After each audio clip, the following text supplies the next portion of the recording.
Welcome to this Technique Tuesday technique top-up class within the virtual studio.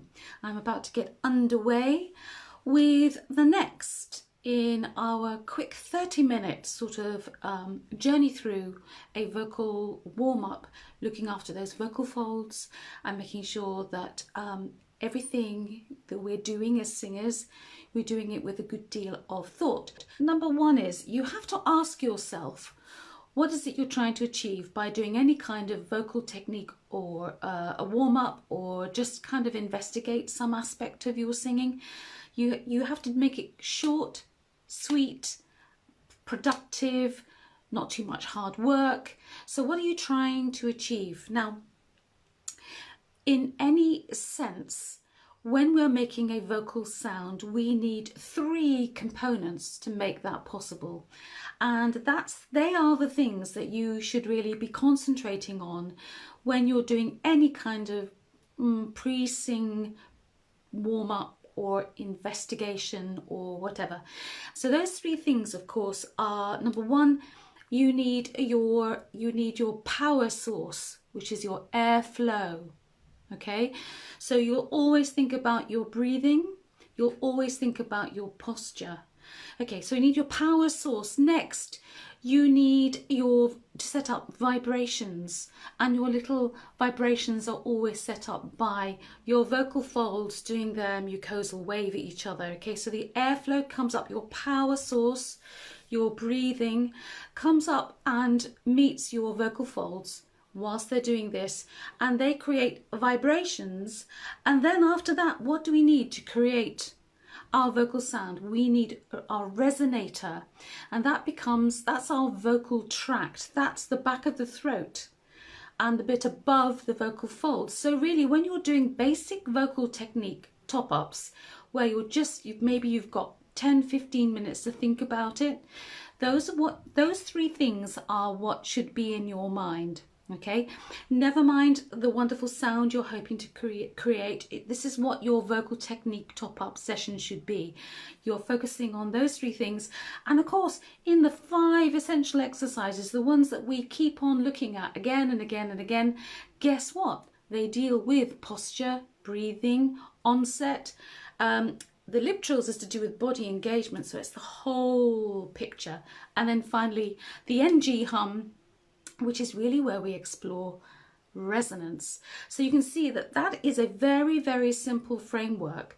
And without those components, the vocal folds would vibrate, but they'd be making a really small sound. It would be like, you know, having strings on a guitar, but a guitar had no body, so the sound would be minimal. So you have to think about it. We have to think about it in that way. So it's important. Ideally, a physical sort of warm-up would be a really good thing to start off with.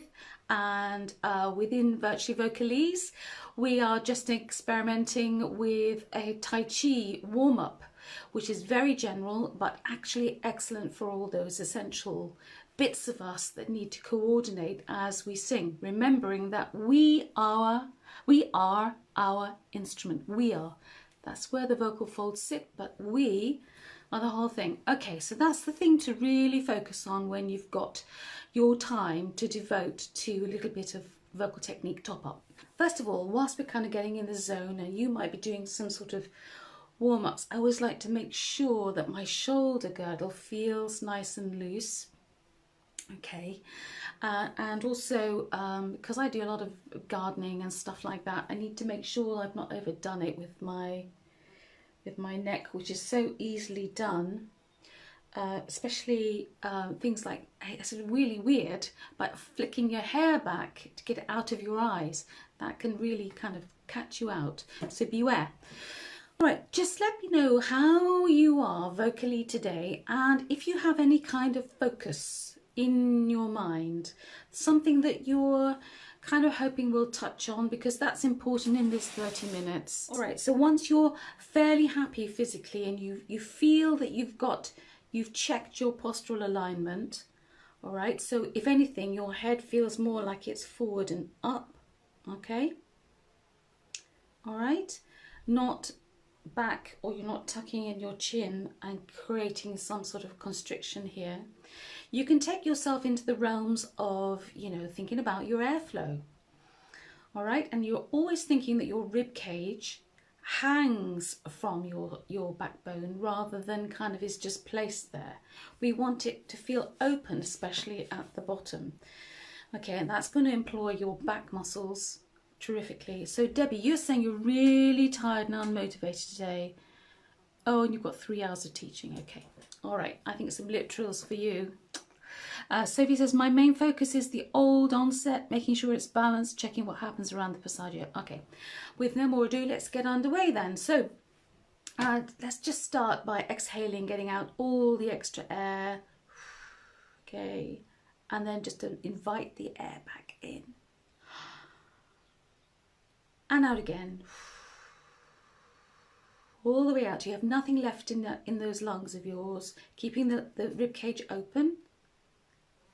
And then invite the air back in. Okay, one more time, and if you need to, you can put your arms up in the air to encourage your rib cage to stay open. Okay, so hold air out, invite the air in. Okay, now take yourself through the breathing exercise. I'm going to do it too, but I want you to do it in your own time.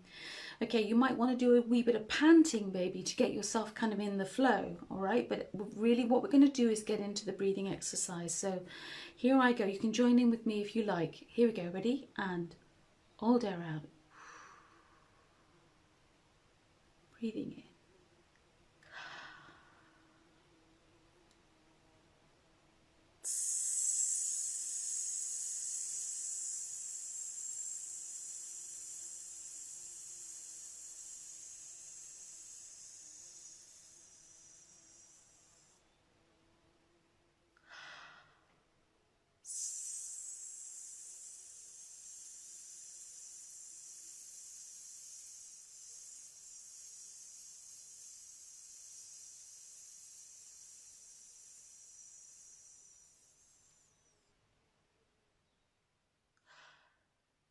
Okay, now when I do this with my hands, that's for me.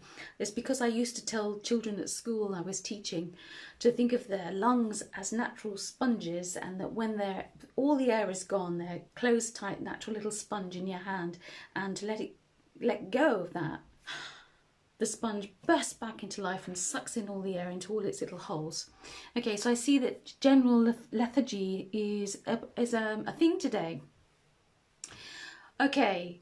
Just try a little bit of panting, okay, because it's hard for some people. You don't have to do much, but it's good to get in touch with your body doing its thing. So just start off nice and slow.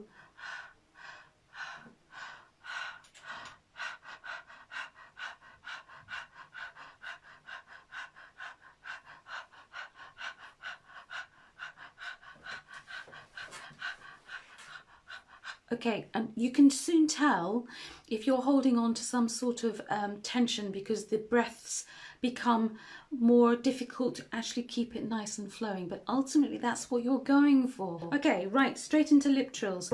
We are not going to be doing exercises in this 30-minute technique top-up session, where we're really going to be going into the realms of pushing registers, getting high notes and really low notes, apart from if we're doing it in a very gentle way. Okay, so we're starting down here.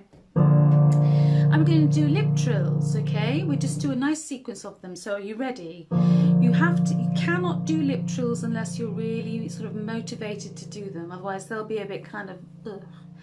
And you want minimum air, so not, you want it to be real voiced sound. See how you do. Here we go. Ready?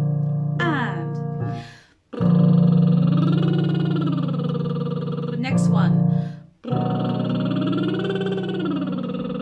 Next one. Don't push air.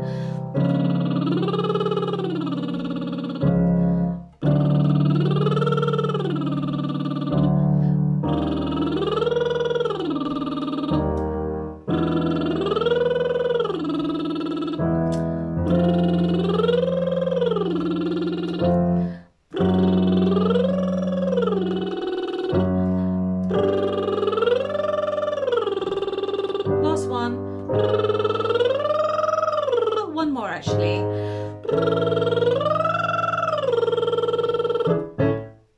Oh, I went to the next one because I know that Debbie, in some of your songs, the last one you did in the showcase, went up to an E, didn't it?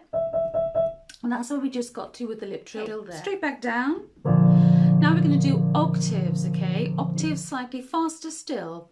So we're going to go. Okay, now, and as I found to my cost there, I wasn't really concentrating and I missed the first. Okay, Sophie likes the panting. I quite like it, actually. I find it's good. All right. Okay, so we're going to go straight up an octave. Next one, okay? So you've got to be buoyant. Now you might find if you're feeling a bit lethargic that, and Debbie, it depends how, you know, how you're feeling physically. You too, so I guess, but you can do these exercises sort of with bent knees, which might help to actually engage the lower abdomen, okay? All right, Sue likes the panting exercise. Excellent. Okay, here we go. Up and down the octave. Here we go. And...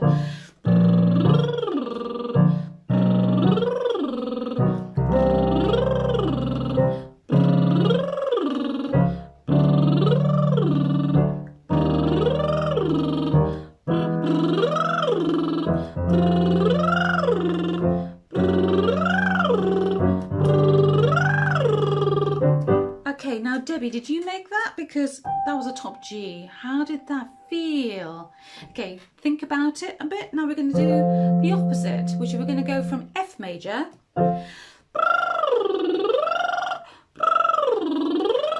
And each time, you see, each time you're stopping a lip trill, your body is doing its own little reset. Okay, remember the 3 things that we need? You know, I've told you at the beginning of the video, it's really important that you think logically and scientifically about the wonders of your voice. At the moment, what you're doing is you're practicing the airflow meeting the vibration, the cause of vibration, and then we're using onset of sound to actually create those, send the vibrations up the vocal tract and making sound. So it's a great exercise, the lip trills. Okay, Debbie, so you got up to the top G, fab! I really would like to extend, think that we were helping you to extend your range and confidence with it. Okay, here we go. Down the octave, up and down. Here we go, still after a bit of motivation, I guess. Here we go, ready, and...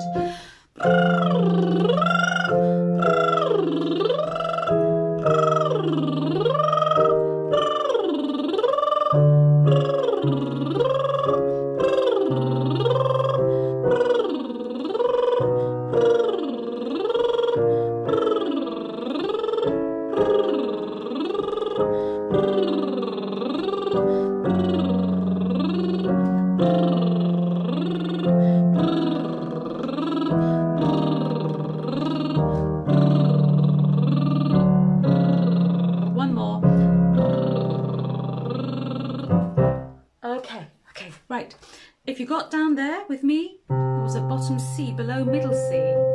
All right, so already in a very few minutes, as long as you are motivated and you know what you're doing, you're not pushing the air, you're not doing anything with your jaw, it's quite possible in a good warm-up, a good vocal technique top-up like this, to get right to the extremities of your range in a very, very, very gentle, feather-like way. Okay, down to the top, the bottom C there, and where do we go? The top G. So you've already done 2.5 octaves. Okay, all right, so good.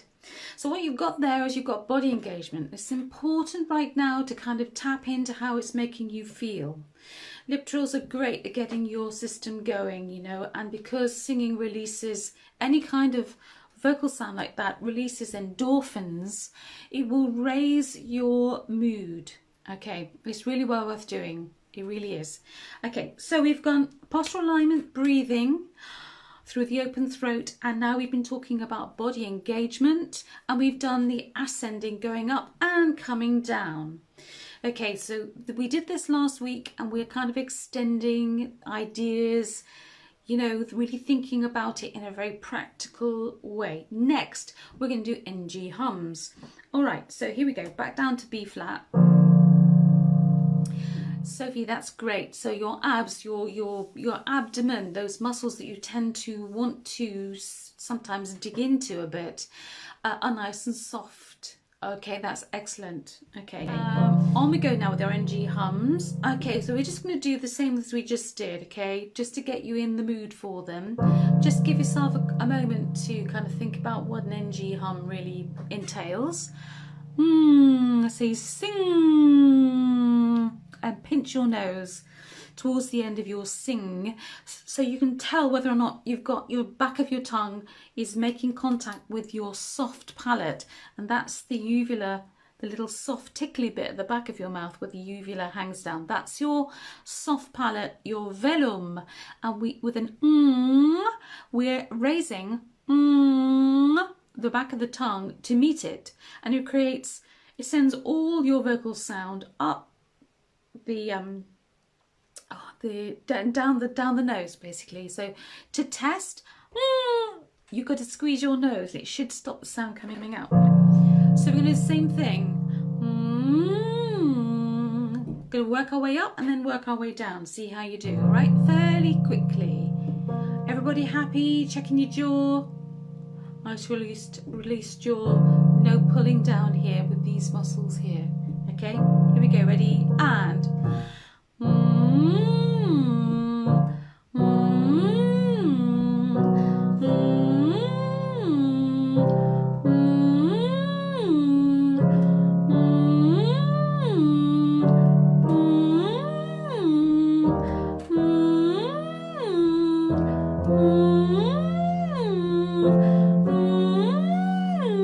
last one. Now if you made that one, that was again a top G. Okay, should feel nice and easy for Sue and Sophie as members of VV. We often go way above that. Okay, all right, so now let's do the starting in F major and coming down. I've made a note here to mention the words drop off.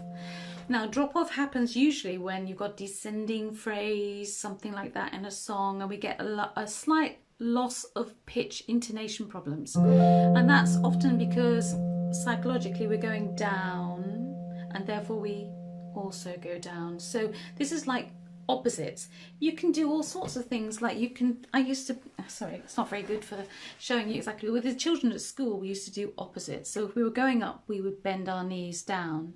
And it's just little psychological tricks you could play with yourself. So you could start with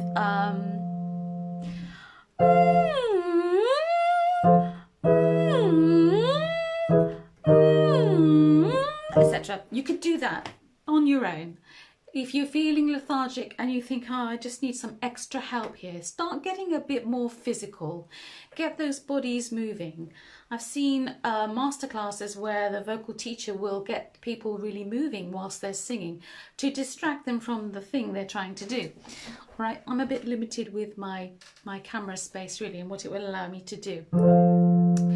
Okay, so with drop off, you don't want that. So you want to think, always think laterally, never up and down. So you're thinking, etc. You're thinking on a level, keeping all your energies up, okay? And you should feel that this is free, but your body is staying engaged all the time. Ready? Especially when you're singing a song. Okay, here we go. Ready? And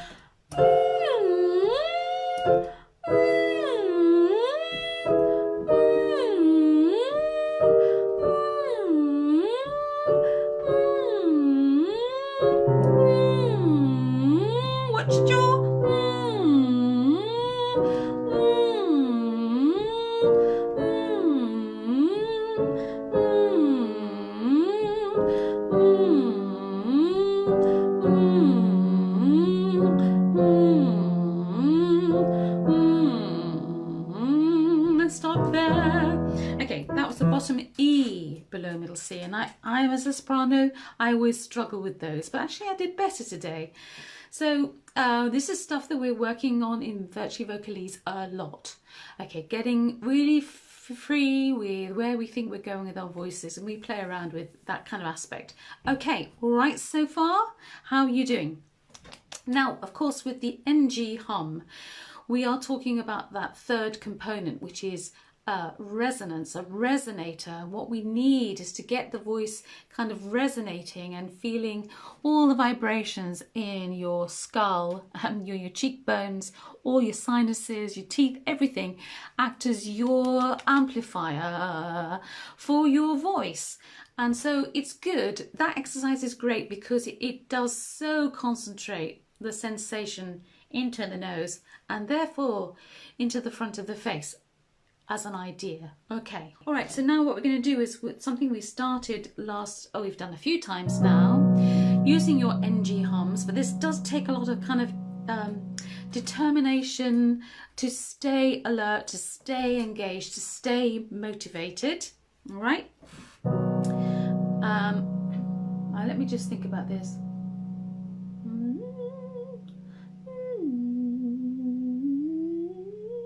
Okay, we'll do this way a couple of times, all right, just the way that you're aware of. Starting in B flat major, so back down to, let's go to A major actually, that's just nice in a kind of speechy area for most of us ladies. And Debbie, that's where a lot of your music theatre stuff that you sing sits around. Not so much for us classical singers, it tends to really mix it up. Okay, but this is like really good for you. So we're going to do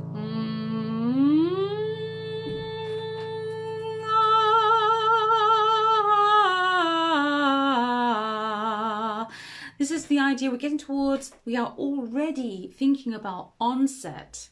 So having made got the power to the source of the vibration and then allowed the vibrations to be translated into resonance and everything, we are now kind of introducing vowels, words, okay? All right, so here we go. We're going to do the 5 vowels in sequence: R, E, O, U, just like we did last time, thinking a little bit about what the heck you're doing with your tongue. Okay, so Debbie, I think you mentioned an E, the E vowel, which typically, of course, is a very low flat tongue. E, but high. So play around with that, like make childish sounds like E, E. And the idea is never to go wide, because all that does is it introduces and kind of paves the way for a bit of constriction, which we don't want as singers. So we're going to do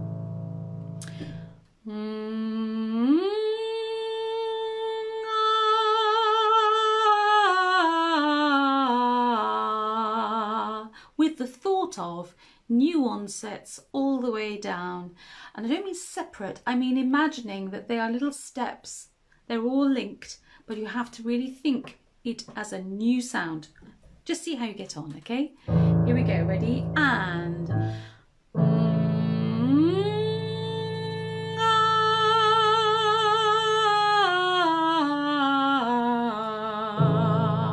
now air, here we go.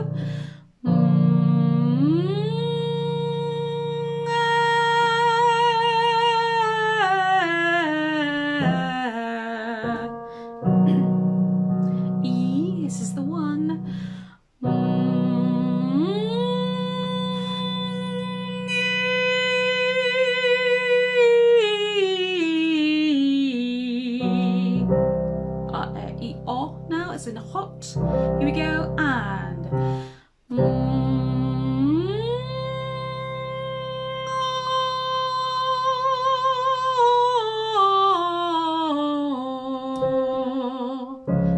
our favourite ooh. Now do you see when you put my jaw forward, you don't want your jaw forward, you want it relaxed and your tongue to do the relaxing to it, the root of its the root of the tongue. Here we go, ready, and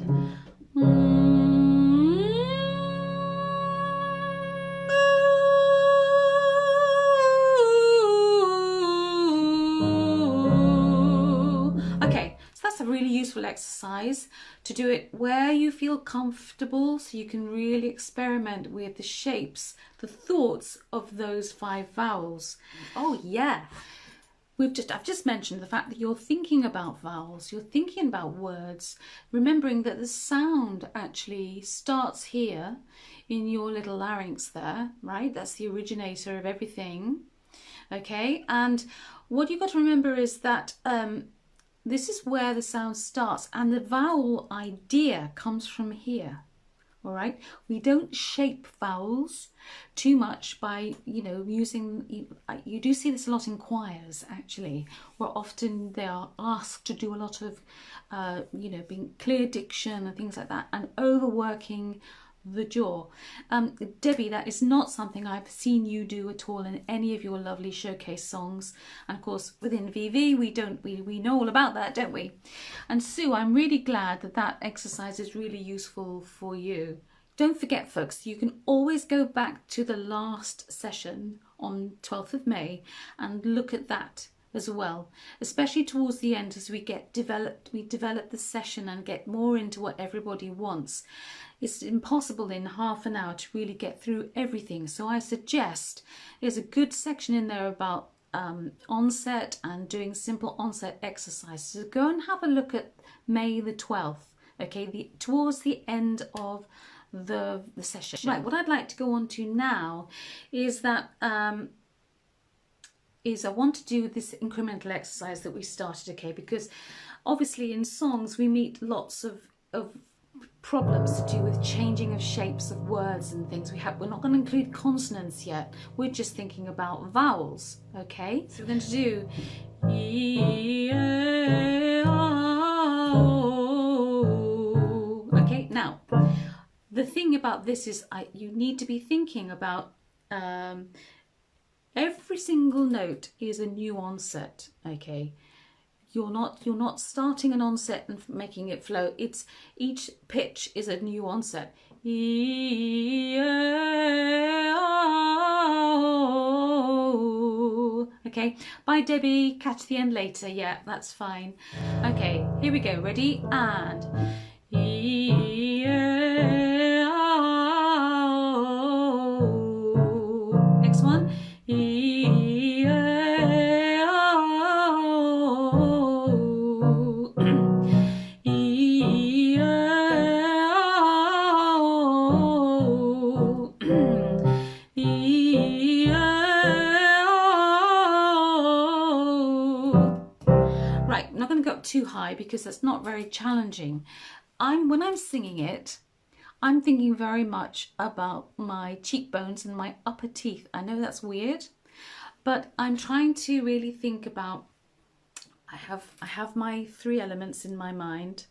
I know my airflow is good and it's feeding my sound. My vocal folds are working, and all I'm trying to do now is be responsible for the resonance that I'm generating. And I'm thinking of my cheekbones, my upper teeth, and we talk about this thing, don't we, which we ought to introduce to the group, this idea of the light behind the eyes, which you can translate that in all sorts of ways, but basically it's like the inspiration behind you wanting to make a vocal sound in the first place. So when we do these incremental exercises, and now we're going to do the octave one, this is what I want you to think. I want you to think about those three elements.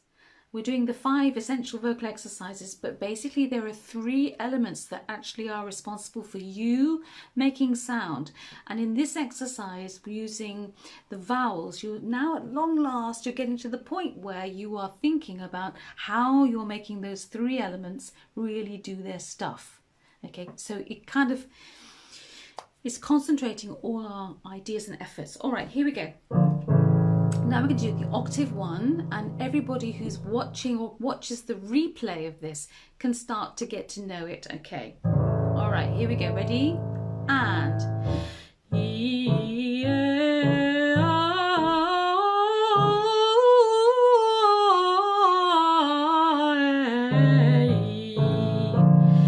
E, E, A,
G. So anybody watching the replay, we started down in A major, so that's 3 notes below middle C, and we just managed to get up to the top G. How did that feel? Now to Sophie and Sue, I know that will feel absolutely fine, but for Debbie, you just left the class, you should let me know how you feel about just accessing, and it is just accessing those top notes. All right, we're going to stop the session there because there's a lot of information that goes on. It's all the same stuff, and I had hoped we'd get to one more exercise, but we haven't. That's fine. So next week I will endeavour to incorporate what I call the 9-note scale, okay, which means you just go much more quickly through a scale, over the top and back down. Sophie, you're saying thinking of each little onset helped me, it felt lighter than usual. Yeah, and you would use that idea in any song, like all the Bach that you do, anything that requires a fluid sort of altering of notes, you would think about it like that. Thinking about those 3 elements really helps, doesn't it? You just need your airflow, the vibration, and then the resonance, and it's taking care of all of those 3 things within our 5 essential focus exercises that really makes a difference as a habit over a period of time, because each time you get back on board, you know more about what you're doing. You encourage your friends to come and join in because it's so important, and I know it's easy to watch a replay and kind of be a bit kind of, you know, it doesn't really matter because you didn't take part. I can be like that too, but it's really useful to have people who are perhaps new to the group coming in. Bye for now, everybody. Have a lovely day. Bye for now. Bye. Till next time.